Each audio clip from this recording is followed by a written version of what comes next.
Hi, this is Joseph Dano, and welcome to the first of my three-part series entitled Why the Traditional Career is Dead. I want to be totally honest about what it takes to be successful in the world of work today, and I don't think that that's something that most people are doing. So if you're a career counselor, career coach, life coach, or whomever, everyone's pretty much saying the same thing. If you're a job seeker or someone looking for career advice, I'm sure that you're finding the information that's out there is really not very helpful to real life situations that we're running into today. Traditional career counseling teaches people to be submissive to company expectations and teaches them how to play the game companies want you to play to get a job offer or to get a promotion. As a 12-year practitioner of industrial and organizational psychology, I no longer have the same approach to workplace challenges that I used to, because I've watched the world of work change around me, even though my industry wasn't. While maybe those approaches to career advice was working 20 years ago, there's only one problem with that today. Hardly anyone is getting what they need in the workplace, so the traditional career is essentially dead. I will not only address why I see that happening with this very complex issue, but more importantly, I want to present the foundation of how I can help people start changing their lives for the better. Okay, so to begin, why is this even an important topic? Well, most people will spend about a third of their adult life working, another third of their adult life sleeping, and that leaves about a third of your life to focus on yourself and your personal goals. Roughly 87,000 hours of your life is what you can expect to spend as an adult at work. So it's important to make sure that very good decisions are made about where you focus your time and your efforts. There has been a slow disconnection between workers and companies. Over the years, I've observed that the majority of my clients report experiencing increasing personal issues related to the world of work. The most common complaints that I hear, including from highly successful and well-educated people, involve the following. Number one, being fed up with the pay inequality. Employers today have chosen to move the inequality conversation away from pay and want workers and consumers to focus on virtue signaling, group inequality such as LGBT equality. It seems to me like they're hoping that we can avoid the fact that hardworking Americans cannot make an honest living and steer the attention away from issues that shouldn't even be discussed at work. Number two, being promised advancement opportunities that don't exist. As a practitioner of HR issues, I have noticed more and more companies hire as if it were nothing more than a marketing campaign. They give job candidates unrealistic expectations about how much they could make or how they could have growth opportunities, knowing that it's just never going to happen. Meanwhile, behind closed doors, leaders seek to run lean by downsizing departments and view employees as liabilities instead of human capital investments. Number three, today's workers are well aware that they are leaving talents on the table. As a specialist in measuring individual human potential, I know that most, if not all, companies are refusing to look at all the knowledge, skills, and abilities that employees offer. They don't want to know how you can benefit the company. They want you to do as you're told and stay within the constricting limits of the job description. They are willing to invest large amounts of money into all the other areas of their business, but not actually into the people that run it. Number four, workers are tired of sacrificing their entire lives for the demands of companies who don't make equitable commitments to them. There is simply no loyalty from most companies today. Hardly anyone is going to retire from the same company they started with, like in the 50s and prior. Mergers, acquisitions, and other factors make for unstable careers, leading to unstable lives for hardworking Americans. And number five, overall, a lot of people are just giving up and checking out. So I started looking harder at the big picture. It's critical to understand how we got here. Just like other situations in life, we can't fix things if we don't understand what the source of the problem is. Alright, so the first thing that you need to understand is that the job market is a market just like any other market, like the stock market or the real estate market. Everything related to you acquiring what you deserve and want in the workplace, such as pay and the way you're treated and your growth opportunities, are based upon the current supply and demand of the market. When workers are hard to find, the employers are forced to adjust to the lack of supply.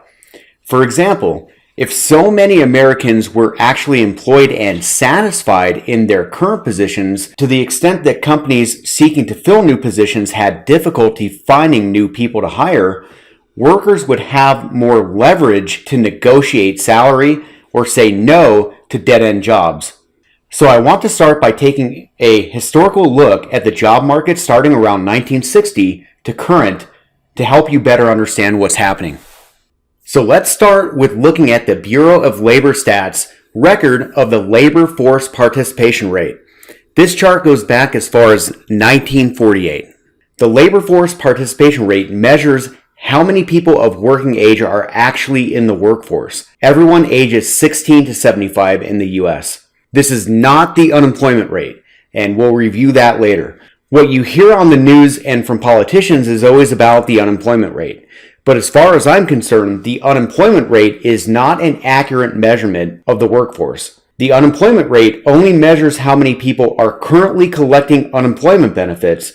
So if you're not employed and you're no longer collecting unemployment benefits, you are not counted in the unemployment rate. Take note of the 4 key changes in this chart. The spike that started in 1965, the peak around 1996, in which we hit a high of 67%, the gradual decline around 2000, and the fact that the decline increased in 2008. Lastly, notice the steep waterfall-like drop in 2020. What was going on here? Here are the key points on this graph. A lot of people entered the workforce at the same time in which the second wave of feminism movement happened. Prior to this, many women lived the leave it to beaver life and stayed at home to be a homemaker. And let me be clear about this. This was a good thing when women demanded equality in their employment opportunities. This led to the Civil Rights Act of 1964 that made it illegal for employers to discriminate based upon many other things, gender. Then the Vietnam War ended. Of the 2.7 million soldiers who made it out of that place alive, they rejoined the workforce, causing the spike in the labor force participation rate. There was a flattening of the curve around 2000, then the labor force participation rate began to drop. You can notice a sharp decline right around 2008, and we all know what happened then.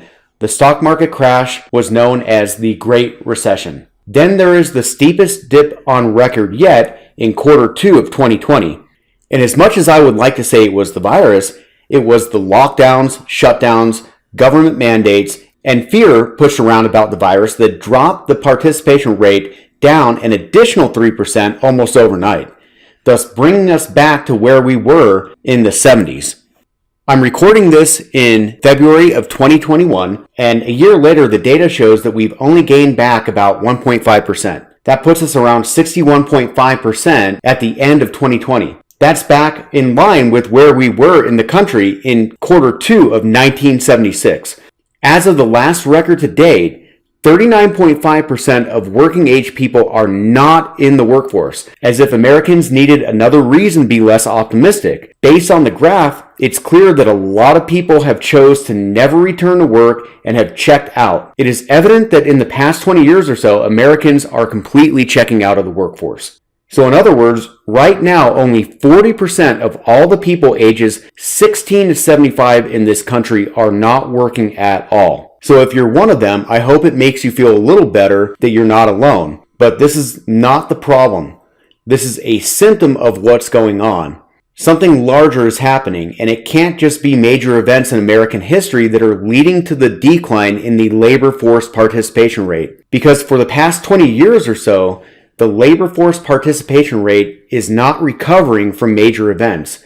There are a handful of national events that are associated with the initial drops in the chart, but we know for certain that Americans have disengaged from the workforce. So why is it happening? Let's go back to the issue of supply and demand. A lot of people entered the workforce at one time in the 60s, which gave employers the upper hand.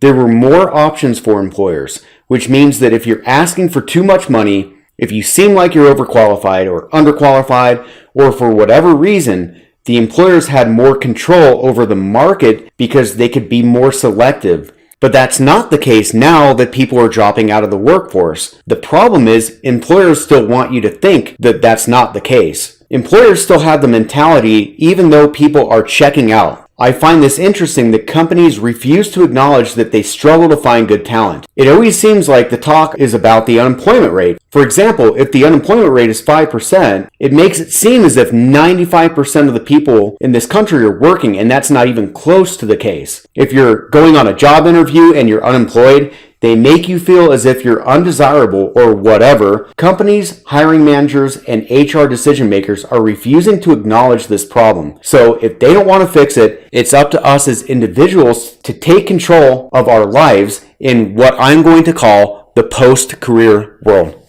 By the way, here's a quick side-by-side snapshot of the historical unemployment rate to the labor force participation rate for the same time frame. As shown earlier, in 1983, we had an inflation problem that affected the unemployment rate, but Americans fought through that and kept working. The value of our dollar continues to decline, and we see that Americans are not willing to continue to work for nothing. So as you can see, the unemployment rate is at an all-time high as well right now. You can't really blame people for being sick of low compensation, not having their talents utilized properly, and the overwhelming expectations of high performance and hard work, dedication, and effort that companies expect from people, especially when these companies are not willing to reciprocate that back to the employees by providing loyalty to them in return. Obviously, we can't change the value of our dollar or what companies do, but you can change the value that you place upon yourself. And that's what I'm helping people do. These will be the only 3 videos I ever do regarding the problem. All of my future videos will be about the solutions to the problem. It's time to stop letting companies tell you what you're worth, because by the time that 2008 rolled around, it seems to me that the entire country realized that major corporations got bailouts. Meanwhile, the value of your hourly wage continued to decline. Not enough workers are finding good jobs. And the stats clearly show that the people are sick of companies having the leverage over their lives. This is a positive if you have a plan. So I want to help people create the plan that changes the balance of power.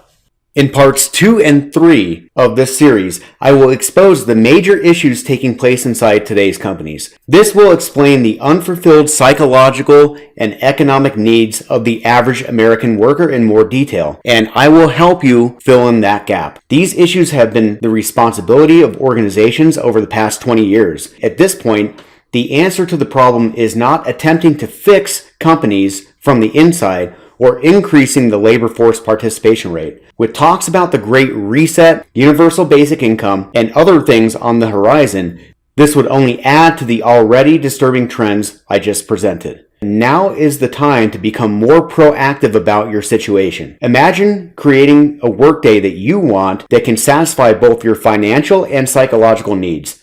Imagine waking up one day and choosing to work a gig that pays you top dollar for your talents. The next day, knowing that you made enough money yesterday, you can choose to either take that gig again or reject it, take a day off, or maybe focus on a bigger project that might be more satisfying to your creative needs. Knowing how to maximize your unique knowledge, skills, and abilities allows you the freedom to have a choice in what you do. The post-career world that we're entering is an opportunity for people to regain control of their own destiny and to work more satisfying tasks that maximize your income potential. Future videos will help you implement scientifically grounded, fact-based solutions to take control of your life by developing truly an autonomous path for your financial independence. Please comment, like, and subscribe to be notified of the upcoming videos to help you develop your true potential. My videos focus on action items that you can take now to start improving your future.